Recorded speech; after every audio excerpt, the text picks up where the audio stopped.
Hello students, स्वागत है आपका हमारे स्टडी व्यू एजुकेशन चैनल में। आज की जो डिक्टेशन है वो 90 वर्ड पर मिनट की स्पीड से रहेगी। डिक्टेशन स्टार्ट होगी 3 सेकंड बाद।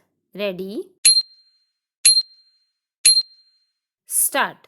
महोदय, मांस, मछली आदि को भी इससे पकाया जा सकता है। सोलर हीटर सार्वजनिक स्थानों जैसे अस्पताल, होटल, कारखाने आदि में पानी गर्म करने के लिए काम में लाए जाते हैं। सोलर ड्रायर की सहायता से अनाज, तंबाकू, नारियल, इमारती लकड़ियाँ आदि को सुखाया जाता है। अब तो ऐसे और संयंत्रों का विकास किया जा रहा है जिनसे समुद्र जल के खारेपन को दूर किया जा सकता है। सौर ऊर्जा से हमारे दूर दराज के गांव भी अब प्रकाश से जगमगा उठेंगे और गांव भी शहरों की तरह सभी आधुनिक साधनों से संपन्न हो जाएंगे।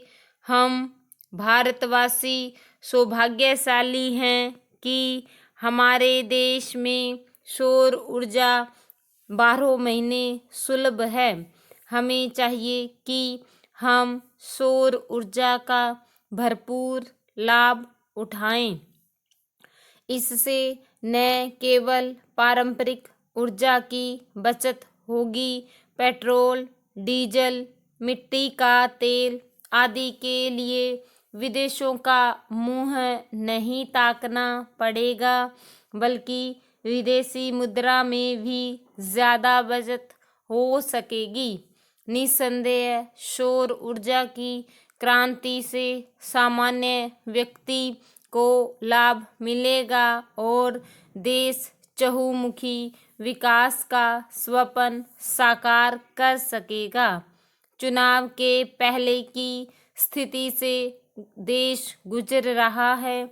देश का लाखों करोड़ों का खर्च चुनाव पर होता है, चुनाव प्रक्रिया पर होता है। अतिरिक्त इसके चुनाव प्रत्याशी भी लाखों करोड़ों का खर्च करते हैं।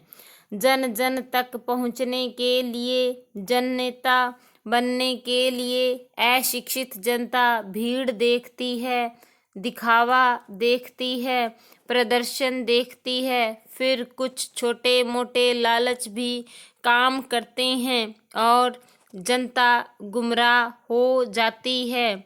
ऐसी स्थिति में चुने गए प्रत्याशियों से भला क्या देश का हित हो सकता है।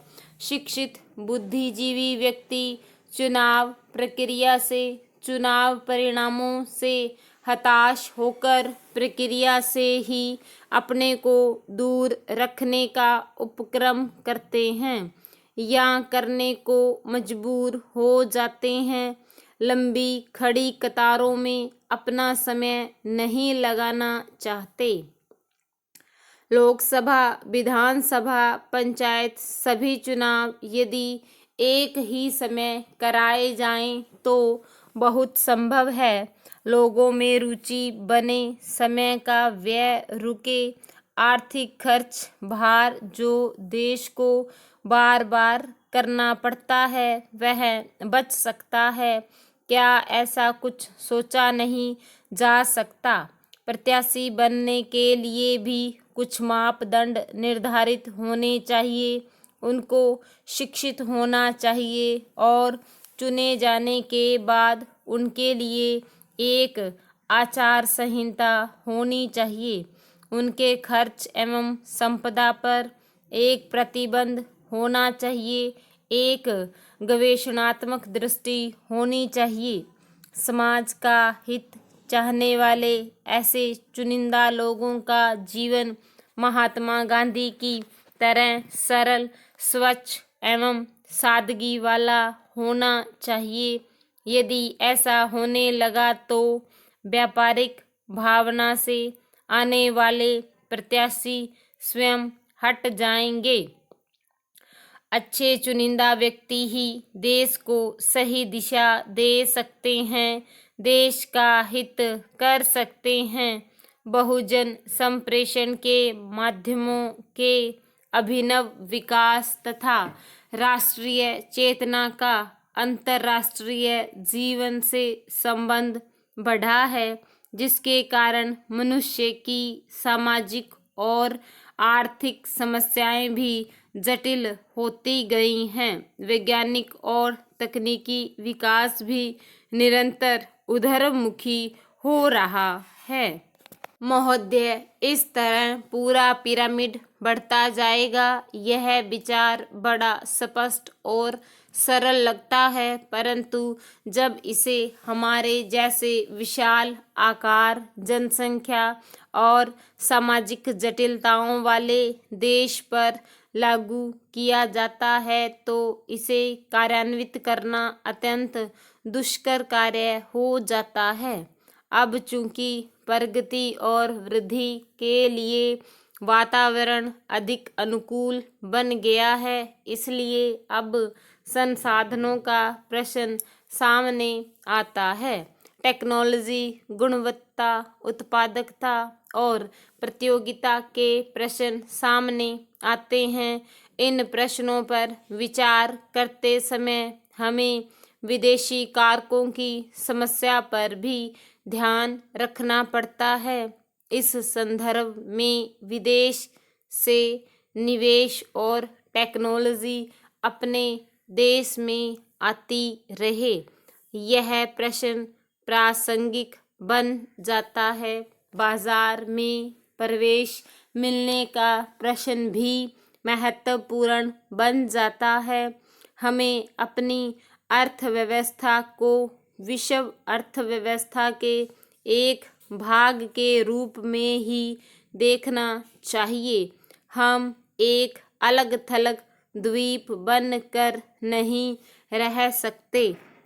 हमें तो स्वयं को विश्व की प्रणाली के एक भाग के रूप में ही देखना चाहिए। इसी के साथ द्वीप का भी अस्तित्व बने रहना चाहिए और राष्ट्रीय हितों को भुलाया नहीं जा सकता। जिसे विश्वव्यापीकरण कहा जाता है, वह विश्व का एक भाग बनने का प्रयास मात्र है। इसके बाद ही हम शेष विश्व से यह आशा कर सकेंगे कि वह हमें हमारी आवश्यकता की चीज़ें प्रदान करे। मुझे विश्वास है कि ऐसा करते समय विसम्मति की कोई आवाज़ नहीं होगी, किंतु हम विश्वव्यापीकरण महज उसी की खातिर नहीं कर रहे। यह तो विशिष्ट रूप से भारत के लोगों के हितों को ध्यान में रखते हुए किया जाना चाहिए, क्योंकि शून्य देकर केवल शून्य ही मिलता है। इसलिए हम अपना लक्ष्य तभी प्राप्त कर सकते हैं जब हम यह दिखा दें कि इससे देने वाले और लेने वाले दोनों का लाभ है। विश्व अर्थव्यवस्था आज अधिकांशतः बाजार की ताकतों के सहारे चल रही है और यदि हम इन बातों को अनदेखा कर देंगे तो इससे हमें भी भारी हानि उठानी पड़ेगी। अपने प्रयासों में हमने इस वास्तविकता को स्वीकार करने का प्रयास किया है। विश्वव्यापीकरण से हम अभिभूत नहीं हैं, परंतु हम अपनी ओर से यथार्थ को समझने की पूरी चेष्टा करते हैं। कुछ आलोचकों ने यह कहा है कि विदेशी निवेशकर्ता हमारी अर्थव्यवस्था पर छा जाएंगे।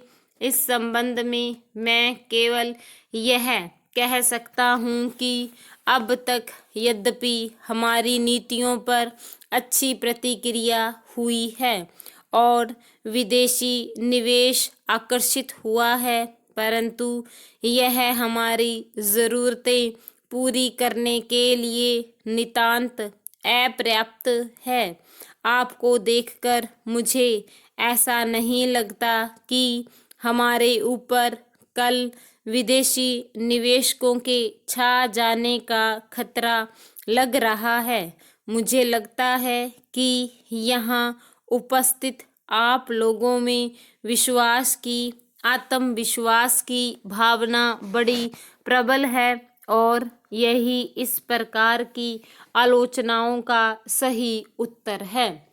मैं विदेशी निवेश के प्रस्तावों की 2 विशेषताओं को दोहराना चाहूँगा ताकि हर व्यक्ति इस बारे में आश्वस्त हो जाए।